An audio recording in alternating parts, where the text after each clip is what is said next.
नमस्कार विद्यार्थी मित्रांनो, वेव ऑप्टिक्सच्या 10व्या लेक्चरमध्ये मी तुमचं स्वागत करतोय। काय थिअरॉटिकल कॉन्सेप्ट घेऊन आपण परत आज याच असणाऱ्या आर्टिकलला थोडंसं पुढे बघतोय। काल आपण फक्त इनिशिएट झालो।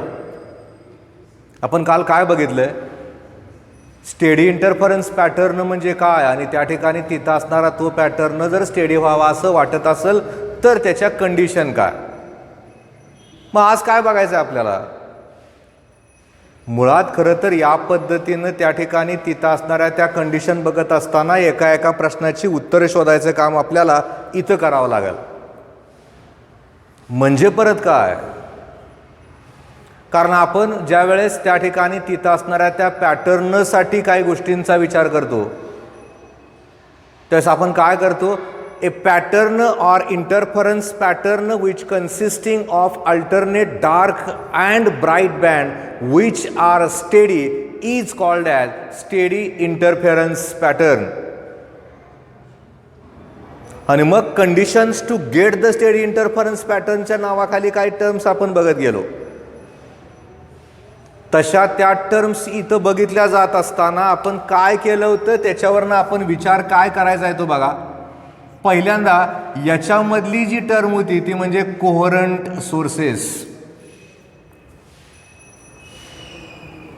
याच्यावरचे अनेक प्रश्न आहेत, नुसत्या कोहरंट नावावर नाही सफिशियंट होत। आपण काय केलं बघा, two sources of the light are said to be coherent one if the phase difference between the two waves arriving at a point is equal to 0 or there is a constant phase difference। आणि मग आपण असा विचार आता करूयात की प्रश्न असा विचारलाय की जर समजा त्या ठिकाणी तिथं असणारे ते जे दोन सोर्सेस आहेत ते जर कोहरंट नसतील तर काय होईल। मुळात जर समजा दोन वेव्हचा विचार करायचा झाला तर त्या ठिकाणी समजा ही पहिली वेव्ह आहे आणि त्या ठिकाणी ही दुसरी वेव्ह आहे।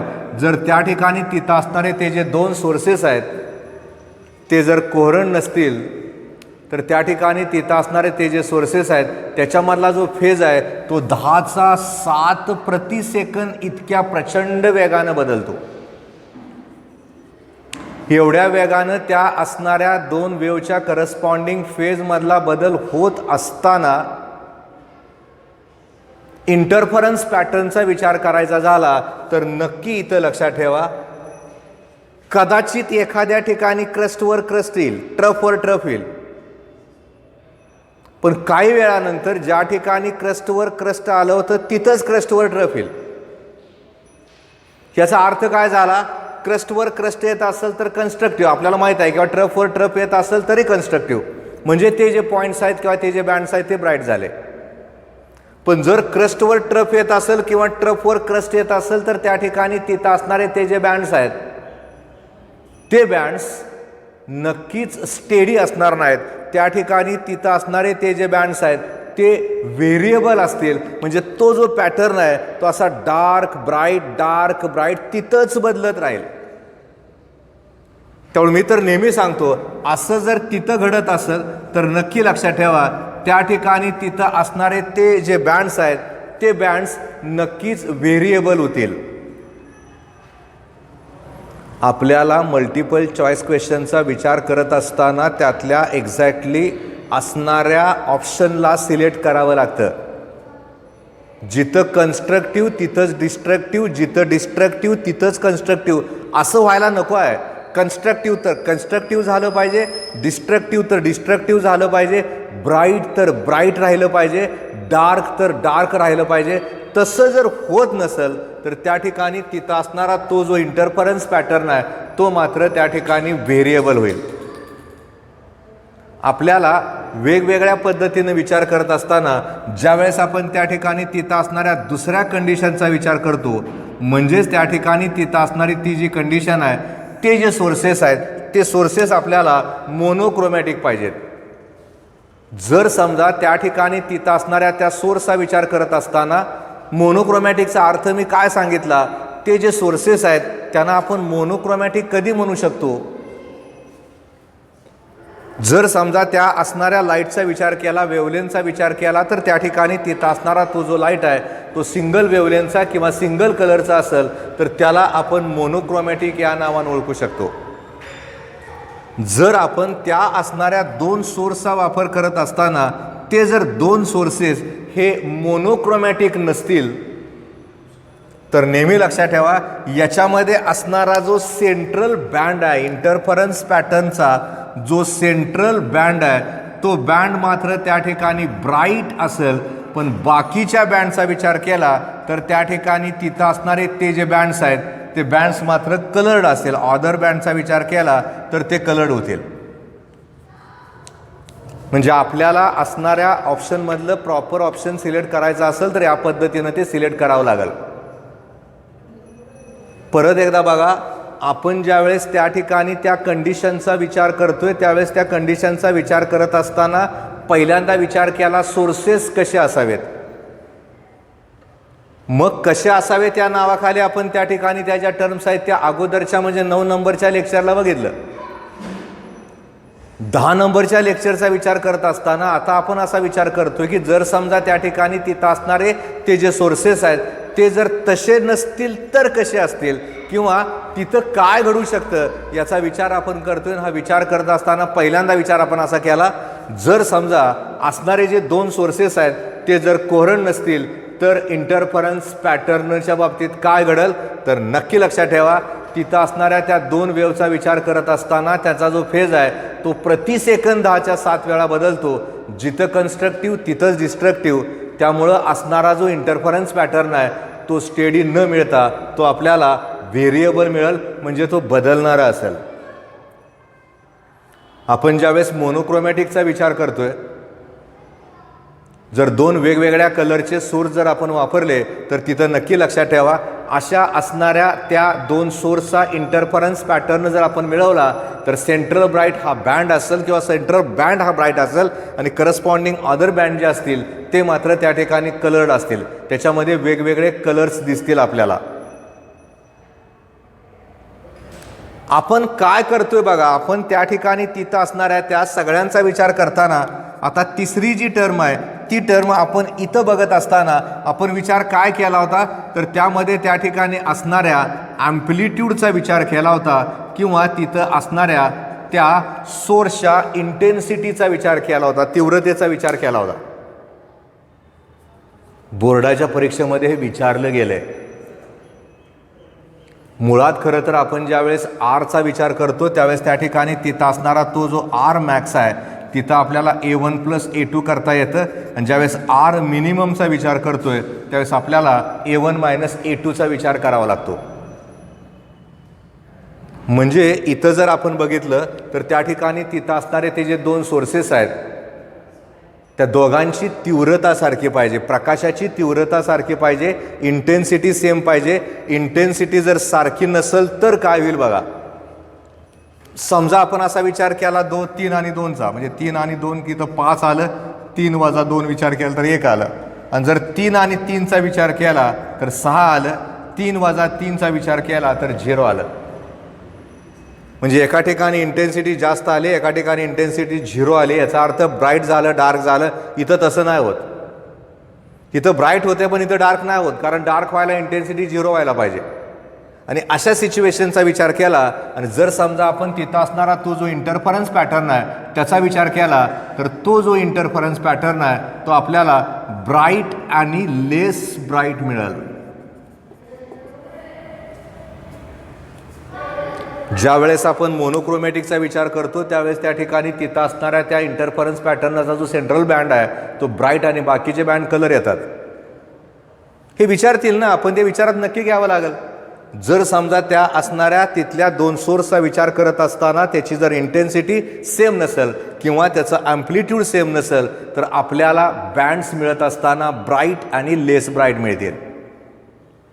आपण काय करतोय बघा, या पद्धतीनं इथं विचार करत असताना चौथा विचार करताना आपण त्या ठिकाणी एक शब्द वापरतोय तो म्हणजे नॅरो. नॅरोचा अर्थ असा झाला त्या असणाऱ्या नॅरोच्या करस्पॉन्डिंग एक टर्म आपल्याला लक्षात ठेवावी लागते आणि ती जी टर्म आहे ती म्हणजे ब्रॉड. सोर्सेस जर ब्रॉड असतील, म्हणजे आपण जर विचार केला या ठिकाणी हा एक बल्ब आहे, या ठिकाणी हा दुसरा बल्ब आहे, याच्या पण वेव्ह झाल्या, याच्या पण वेव्ह झाल्या, इथनं अजून वेव्ह आल्या, इथनं अजून वेव्ह आल्या, आणि आपण करस्पॉन्डिंग इंटरफरन्स पॅटर्नचा विचार केला तर मेन इंटरफरन्स पॅटर्नच्या जोडीला अनेक इंटरफरन्स पॅटर्न तयार होतील. आणि तसे जर ते तयार होत असतील तर त्या ठिकाणी तिथं असणाऱ्या त्या इंटरफरन्स पॅटर्नची जी क्लिअरिटी आहे ती क्लिअरिटी मात्र त्या ठिकाणी कमी होईल. आपण विचार करत असताना ॲम्प्लिट्यूडचा विचार करतोय, इंटेन्सिटीचा विचार करतोय. इंटेन्सिटी जर सेम नसेल तर ब्राईट आणि less bright. If the two sources of the light are not narrow then they will be bright or they will be broad, or if these two sources are broad sources then number of interference pattern will be obtained on the screen including the main interference pattern. That's why there is a less clarity of the interference pattern. असं blur दिसल आपल्याला त्या ठिकाणी तिथं असणारा तो pattern आहे तो. आपल्याला याच्यामध्ये सगळ्याचाच विचार करायचा आहे, आणि असा विचार करत असताना याच्यामध्ये सगळ्यात महत्त्वाची एक टर्म आहे ती म्हणजे क्लोज टू इच अदर.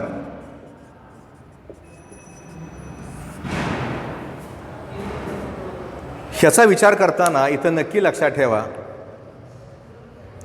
एक टर्म आहे ज्याला म्हणतात यक्स. यक्सचा फॉर्म्युला आपण शोधणार तर आहेत, आणि तो जो फॉर्म्युला आहे तो x is equal to lambda capital D upon small D.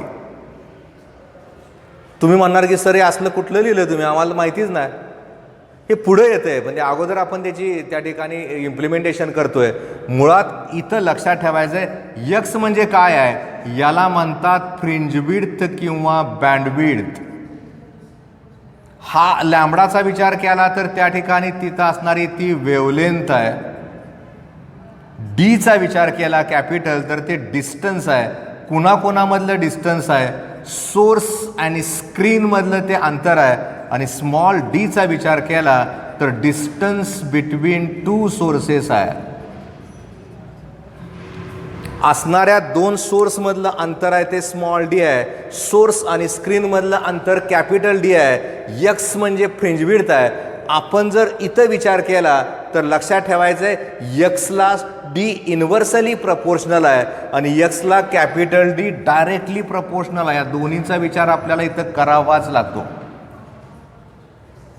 Fringe width म्हणजे काय आहे, बँड विड्थ म्हणजे काय आहे, तर ते सुद्धा लक्षात ठेवा. आपण ज्यावेळेस त्या ठिकाणी ते जे बँड्स आहेत ते बँड्स आपण या पद्धतीने मिळवतोय. अल्टरनेट डार्क आणि ब्राईट बँड मिळत असताना सलगच्या दोन ब्राईट बँडमधलं किंवा सलगच्या दोन डार्क बँडमधलं जे अंतर आहे त्याला म्हणतात X. Distance between the two sources और distance between the two bright और dark bands is called as fringe width और बँड विड्थ. जर इथं विचार केला तर आपण सांगू शकतो की एक्सला स्मॉल डी इन्व्हर्सली प्रपोर्शनल आहे. म्हणजे काय झालं, डीची किंमत जर कमी झाली तर यक्सची किंमत जास्त झाली, डीची किंमत जर जास्त झाली तर यक्सची किंमत कमी होईल. आपलं वाक्य काय आहे, त्या ठिकाणी तिथं असणारे ते जे दोन सोर्सेस आहेत त्याच्यामधलं जे अंतर आहे ते कमी असलं पाहिजे. जर अंतर कमी असेल तर यक्स जास्त झाला, यक्स जास्त झाला तर त्या ठिकाणी तिथं असणारे ते जे बँड्स आहेत ते स्पेसियस होतील, त्यातलं अंतर जास्ती मिळेल. आणि आपण उलटा विचार केला की त्या ठिकाणी तिथं असणारं ते जे डी आहे ते जर डी जास्ती झालं तर यक्स कमी होईल, आणि जर यक्स कमी झाला म्हणजे बँडविड्थ जर कमी झाला तर त्या ठिकाणी तिथं असणारे ते जे बँड्स आहेत ते बँड्स काय होऊ शकतील, तर त्या ठिकाणी तिथं असणारे ते जे बँड्स आहेत ते बँड्स एकमेकावर ओव्हरलॅप होतील. आपल्याला अपेक्षित जो इंटरफरन्स पॅटर्न आहे जो खरं तर क्लिअर मिळाला पाहिजेला आहे, ते जे बँड्स आहेत ते बँड्स असे स्पेसियस झाले पाहिजेला आहेत. तसं तिथं घडणारच नाही. जर समजा स्मॉल डीचा विचार केला तर स्मॉल डी जर जास्ती झालं तर यक्स कमी होईल, यक्स कमी झालं तर त्यातलं अंतर दोन बँडमधलं त्या ठिकाणी कमी होईल, बँड्स एकमेकावर ओव्हरलॅप होतील. प्रत्येक ठिकाणी जे महत्त्वाचे शब्द आहेत ते मी मुद्दामून फळ्यावर लिहिलंय, गरज आहे त्याची आपल्याला. माझं वाक्य कसं असतं नेहमी, आपण हा जो विचार करतोय तो नुसत्या बोर्डाच्या परीक्षेचा विचार करून शिकतच नाही.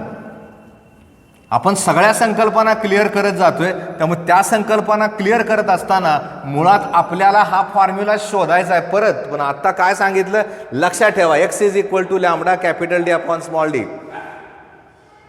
एक्स म्हणजे बँडविड्थ आहे, लॅम्बडा म्हणजे वेवलेंथ आहे, capital D is the distance between source and screen, आणि डीचा विचार केला तर distance between the two sources आहे.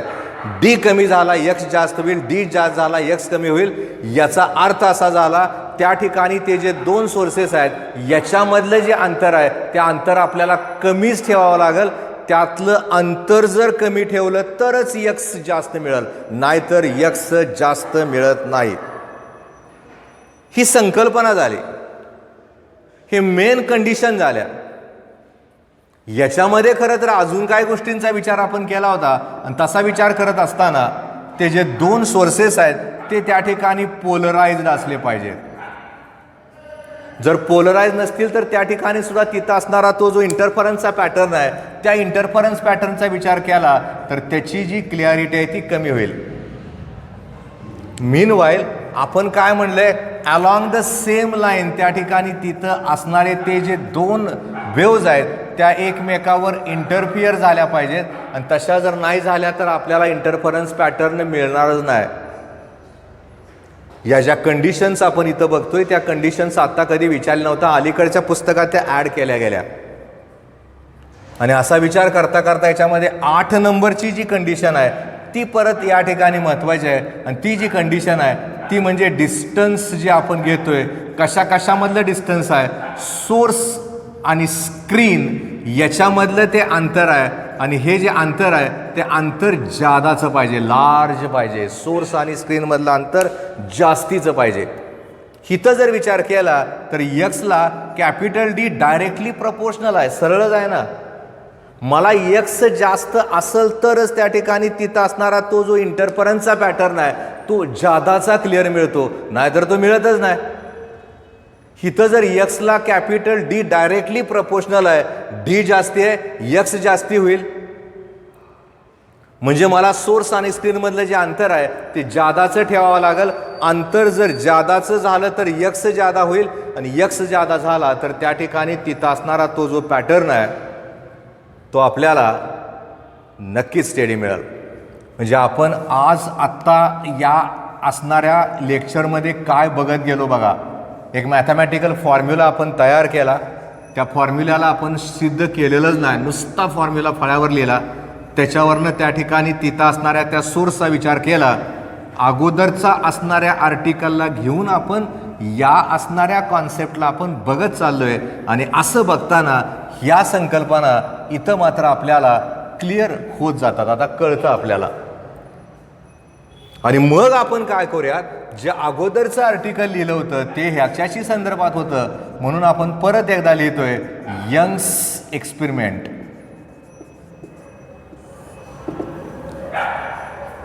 खरं तर पहिल्या शास्त्रज्ञ असा होता की ज्याला त्या ठिकाणी तिथं असणाऱ्या त्या इंटरफरन्सचं डेमॉन्स्ट्रेशन करता आलं.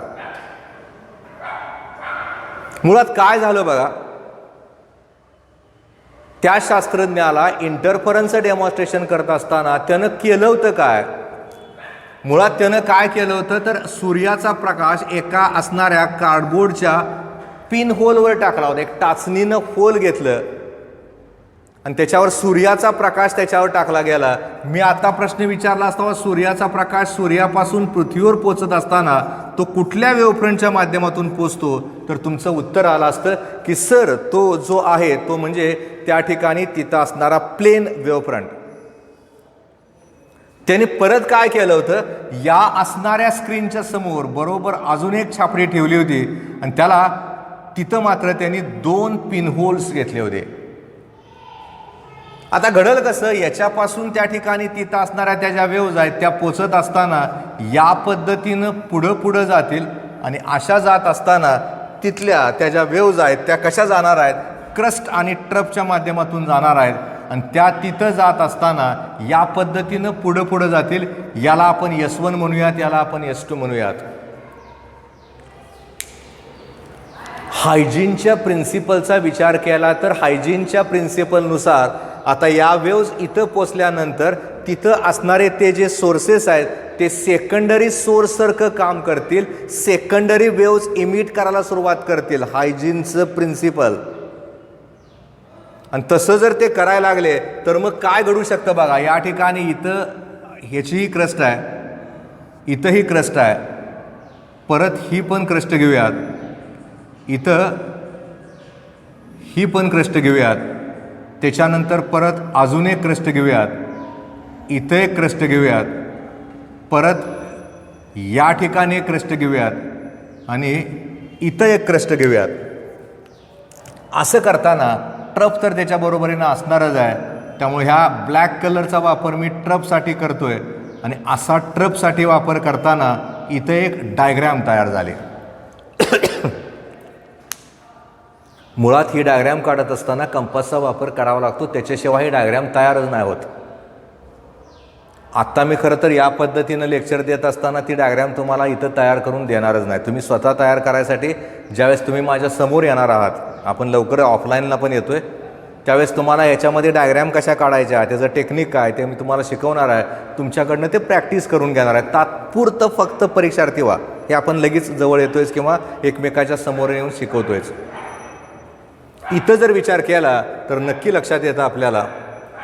इथं बघा, इथं क्रस्टवर क्रस्ट आले, इथं ट्रफवर ट्रफ आले, क्रस्टवर क्रस्ट आले, ट्रफवर ट्रफ आले. आणि मी जर या ठिकाणी इथं कुठंतरी त्या असणाऱ्या स्क्रीनला ठेवला तर माझी अपेक्षा अशी आहे की असं जर क्रस्टवर क्रस्ट किंवा ट्रफवर ट्रफ येत असेल तर त्या ठिकाणी तिथं असणारा तो जो पॅटर्न आहे ते जे आहे ते कन्स्ट्रक्टिव्ह इंटरफरन्स आहे. म्हणजे इथं खरं तर ब्राईट बँड मला मिळाला पाहिजे आहे, ब्राईट स्पॉट मला मिळाला पाहिजे आहे, माझी अपेक्षा आहे. याच्या शेजारी जर आपण बघितलं तर या ठिकाणी क्रस्टवर ट्रफ आले किंवा ट्रफवर क्रस्ट आले आणि असं इथं बघितलं जात असताना मग इथं जर मी बघितलं किंवा या ठिकाणी मी बघितलं तर मला नक्कीच त्या ठिकाणी तिथं असणारा तो जो बँड आहे तो मला डार्क मिळाला पाहिजे आहे. जर सिस्टमॅटिक मेथडनं तुम्ही ती डायग्रॅम काढली तर तुम्हाला या प्रकारचे अरेंजमेंट नक्की करता येतील आणि ते समोर बसवून सांगितलं तर जादा फायद्याचं होता, असं नाही सांगता येत. वेव्ह थिअरीमधल्या डायग्रॅम्स असतील, इंटरफरन्समधल्या डायग्रॅम्स असतील, ते आपण तयारी करून घेतोय. 100% तुमच्याकडनं त्याचं प्रॅक्टिस मी करून घेणारच आहे. आत्ता फक्त ऐकूयात ना, आपण आहे ना समोरचं लेक्चर, आपण करून घेऊयात. टेक्निक मी कधी पण येऊन सांगणार आहे, 100% तुमच्यापर्यंत टेक्निक पोचवणारच आहे, कारण महत्त्वाच्या डायग्रॅम्स आहेत. याचा अर्थ हा स्क्रीन झाला, या ठिकाणी सोर्सेस झाले आणि त्या पद्धतीनं त्या ठिकाणी तिथं असणाऱ्या त्या बँडचा विचार केला तर अपेक्षा अशी होती की तिथं असणारे ते जे बँड्स आहेत किंवा त्या ठिकाणी गोल सर्कल्स आहेत, सेंटरला ब्राईट आणि बाकीचे डार्क ब्राईट, अशा पद्धतीनं तिथं असणारे ते जे सर्कल्स आहेत ते तिथं तयार व्हायला पाहिजे आहेत, ही अपेक्षा आहे. या पद्धतीनं त्या ठिकाणी तिथं असणाऱ्या त्या डायग्रॅमचा विचार केला, कारण आपण या असणाऱ्या डायग्रॅममध्ये इथं नक्की लक्षात ठेवायचं आहे, 2 वेगवेगळ्या सिम्बॉलचा आधार घ्या. मी तर म्हणतो कंपासचा वापर करत असताना सारख्या डिस्टन्सची ती सर्कल काढत राहायची. एक कंटिन्युअस काढायचं आणि एक डॉटेडनं काढायचं, कारण माझ्याकडं काळं निळं चालतंय, तुम्हाला अलाउडच नाही. तुम्हाला ती डायग्रॅम पेन्सिलनं काढायची आहे. मग एक सलग लाईननं क्रस्ट दाखवा आणि डॉटेडनं त्या ठिकाणी तिथं असणारं ट्रफ दाखवा. तुम्हाला इथं जसं दिसतंय तसं नक्की लक्षात येईल.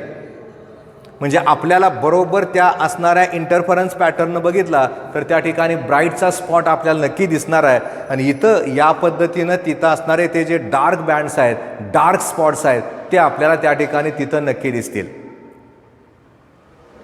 हा प्रयोग पहिल्यांदा यंग्सनं केला. It was the first experiment which was demonstrated by Young's. पण इथं चूक झाली त्याची. आता यात सुद्धा कसं होतंय, ती जी चूक आहे ती मी तुम्हाला आत्ता माझ्या समोर तुम्ही असता तर तुम्हाला उभं करून विचारले असते, काय चुकलं बाबा यंग्सनं की त्याला करेक्ट स्टेडी पॅटर्न मिळाला नाही. आणि तुमच्यातली जी हुशार मुलं आहेत की ज्यांना विचार करायची इच्छा आहे, त्यातला काय जण म्हणलं असतील की सर तुम्ही म्हणताय सूर्यप्रकाशाचा वापर केला, सूर्यप्रकाश कुठं मोनोक्रोमॅटिक आहे, तो पॉलिक्रोमॅटिक आहे, त्याच्यामध्ये 7 रंगाचे कलर्स आहेत, म्हणजे इंटरफरन्स पॅटर्न ब्राईट डार्कमध्ये मिळाला का? नाही मिळाला. त्याला कसा मिळाला? सेंट्रल ब्राईट मिळालं आणि बाकीच्या कलर्ड बँड्स मिळाले. मग त्यानं काय केलं, तो जो प्रयोग आहे त्या ठिकाणी तिथं असणारा तो प्रयोग मॉडिफाय केला आणि ज्यावेळेस त्यानं त्या ठिकाणी तिथं असणारा तो जो प्रयोग आहे त्याला मॉडिफाय केलं आणि मॉडिफाय करत असताना मग त्यानं काय केलं, काय वापरलं बघा.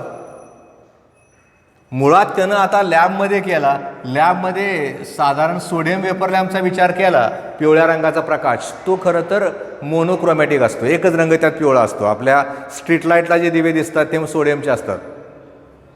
आणि त्याच्यानंतर मग मात्र त्यानं काय केलं, या प्रकारच्या 2 स्लिटचा वापर केला. स्लिट म्हणजे काय असतं, अशा 2 पातळ पत्र्याच्या पट्ट्या असतात, त्याला मागच्या बाजूला असा स्क्रू असतो आणि तिथं असणाऱ्या त्या स्क्रूला जर फिरवलं तर त्या पट्ट्यामधलं अंतर आपल्याला बदलता येतं आणि बदललेल्या अंतरावरनं आपण त्या ठिकाणी. आता मात्र बघा, ह्याच्या अगोदरचा प्रयोग करत असताना त्यानं त्या ठिकाणी ते पिनहोल्स वापरले होते. इथं मात्र त्या ठिकाणी तिथं असणाऱ्या त्या पट्ट्या वापरल्या, म्हणजे स्लिटचा वापर केला. आणि अशा स्लिटचा वापर करताना एकच स्लिट वापरून चालणार आहे का, नाही चालणार ना, डबल वापरावं लागेल. कारण 2 असणाऱ्या सोर्सला इंटरफिअर केल्याशिवाय इंटरफरन्सचा पॅटर्न मिळतच नाही आणि तसा तो तिथं मिळत नाही. त्यामुळं हा जो प्रयोग आहे याला डबल स्लिट एक्सपेरिमेंट या नावानं ओळखलं गेलं. आपण ज्यावेळेस त्या ठिकाणी तिथं असणाऱ्या यंग्स एक्सपेरिमेंटचा विचार करतोय त्यावेळेस वेवलेट वगैरे शब्द येतात. फारशी त्याची गरज नाही लागत. आपण आपल्या पद्धतीनं त्याला सांगू शकतो, देऊ शकतो, लिहू शकतो. ॲब्सल्युटली अवघड नाही. Draw a neat ray diagram of the Young's double slit experiment हा एक बोर्डाचा आवडता प्रश्न आहे. त्याचं पण उत्तर आपल्याला या पद्धतीनं देता येऊ शकतं. सेंट्रल बँड हा ब्राईट आहे, बाकीचे बँड हे डार्क आहेत. ते आपण या पद्धतीनं बघू शकतो. म्हणजे आपल्याला याचं एम काय आहे ते बघावं लागेल. याच्यावरनं काही वाक्य तयार करता येतात का ते ठरवावं लागेल आणि तशी ती वाक्य तयार केली जात असताना मग आपल्याला विचार करायचा आहे की बाबा तिथं असणाऱ्या त्या यंग्स एक्सपेरिमेंटचा विचार करत असताना तिथला तो जो एक्सपेरिमेंट आहे त्या एक्सपेरिमेंटसाठी त्याचा इम्पॉर्टन्स काय आहे, महत्त्व काय आहे त्याचं. आपल्याला यंग्स एक्सपेरिमेंटचे इम्पॉर्टन्स 2 मार्काला विचारले जाऊ शकतात, विचारतात. पहिलं तर विचारत होते, आताच्या पुस्तकात जरी असतात आपल्याला ते कळतं ना, वाचता वाचता लक्षात येतं. आणि तसा विचार करत असताना इथं पहिल्यांदा लक्षात ठेवायचं आहे, कारण याच्यामध्ये आपल्याला वेगवेगळ्या पद्धतीनं तो जो इम्पॉर्टन्स आहे तो बघता येतो. आणि तसा बघत असताना इथं लक्षात ठेवायचा आहे, हा पहिला प्रयोग आहे. It was the first experiment to demonstrate and interference of the light. हा पहिला प्रयोग आहे की ज्या ठिकाणी इंटरफेरन्स ऑफ द लाईटचं डेमॉन्स्ट्रेशन करता येतं. जर दुसरा विचार करायचा झाला तर तोही विचार आपल्याला करता येईल. या असणाऱ्या एक्सपेरिमेंटच्या सहाय्यानं आपल्याला त्या ठिकाणी तिथं असणाऱ्या वेवलेंथचं उत्तर काढता येतं. By using this experiment we can calculate wavelength of monochromatic light. त्याच्यानंतर तिसरं पण डेमॉन्स्ट्रेशन लक्षात ठेवा किंवा तिसरं इम्पॉर्टंट लक्षात ठेवा. This experiment proves that light is having wave nature. Actually त्या ठिकाणी तिथं असणारा तो जो प्रयोग आहे तो प्रयोग काय सांगतो आपल्याला, लाईटला वेव नेचर असतं. याचं प्रूफ आपल्याला या असणाऱ्या यंग्स डेमॉन्स्ट्रेशनमधनं मिळतं. आणि एवढंच नाही तर याच्यामध्ये चौथं पण वाक्य लक्षात ठेवा.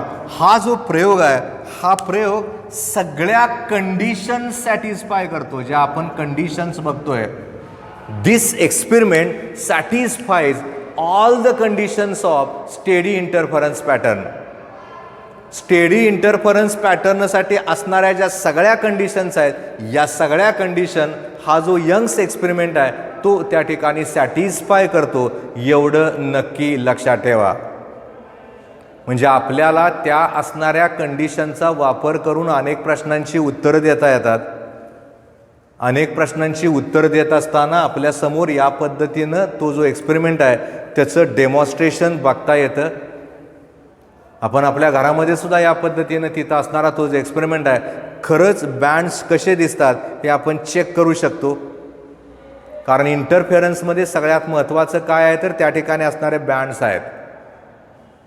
कारण आपण जे डोळ्याला प्रकाश दिसत नाही अशा वेवच्या स्वरूपात, त्याचं त्या ठिकाणी डेमॉन्स्ट्रेशन करतोय. आणि ते डेमॉन्स्ट्रेशन करत असताना या पद्धतीनं आपल्याला हा सगळा विचार इथं करावा लागेल. मग ह्याच्यामध्ये परत एक मोठं एक्सप्रेशन येतं. ते एक्सप्रेशन आपल्याला इथं बघायचं आहे, त्याचाही विचार आपल्याला करावा लागेल. या सगळ्यांची उत्तर आपल्याला शोधावं लागतील. त्यामुळं आजच्या लेक्चरला आपण काय काय बघितलं आहे ते बघा. ज्या कंडिशन्स आपण बघितल्या होत्या 8, त्या कंडिशन नसतील तर इंटरफरन्स पॅटर्नमध्ये काय घडेल, एक एक मार्काच्या प्रश्नाचं उत्तर किंवा एक एक MCQचं उत्तर आपण त्यातनं शोधत गेलो. त्याच्यानंतर मग खरंच इंटरफरन्स कसा असतो हे दाखवायचं काम यंग्स नावाच्या शास्त्रज्ञानं केलं. हे दोन्ही पद्धतीने लक्षात ठेवा. एक मॉडिफाईड एक्सपेरिमेंट आणि एक साधा पहिला आहे. सूर्याचा प्रकाश वापरून त्यानं तो प्रयोग करायचा प्रयत्न केला होता आणि त्याच्यानंतर मग मात्र लॅबमध्ये जाऊन सोडियम वेपर लॅम्पचा वापर करून, स्लिटचा वापर करून त्या ठिकाणी तिथं असणाऱ्या त्या डेमॉन्स्ट्रेशनचा आधार घेतला होता. सोपे आर्टिकल्स आहेत, फार टफ नाही जात. कारण आपण हा टॉपिक का निवडला आहे तर हा एक मोठा टॉपिक झाल्यानंतर आपला मेजर सिलेबस संपल्यासारखा होतो. इंटरफरन्स नंतर परत डिफ्रॅक्शनकडे पण वळायचं आहे. आत्ता नुसतं इंटरफरन्समध्ये वळ असलो आपण. ह्याच्यातली एक्सप्रेशन्स आहेत, त्याच्यामध्ये त्या ठिकाणी तिथं असणाऱ्या कोरण मी काहीच डिलीट केलेलं नाही सिलेबस मुद्दामून. तुम्ही करायचं तुमच्या लेवलवर. बोर्डाचा विचार करू नका, नीटचा विचार करा, त्याच्यामध्ये सगळ्याचा विचार करावा लागेल. त्यामुळे तसा विचार करूनच आपण शिकतोय. त्यामुळे प्रत्येक ठिकाणी आपण दोन्ही पद्धतीने विचार करत चाललोय. आज मात्र आपण या असणाऱ्या लेक्चरला इथंच थांबतोय. याच्यानंतरचं जे 11वं लेक्चर आहे, याच्या लेक्चरला आपण यातलं एक महत्त्वाचं जो फॉर्म्युला आता बघितला, lambda is equal to XD upon capital D किंवा X is equal to lambda capital D upon small D, तो का याचं उत्तर शोधतोय. आज मात्र इथंच थांबतोय. धन्यवाद.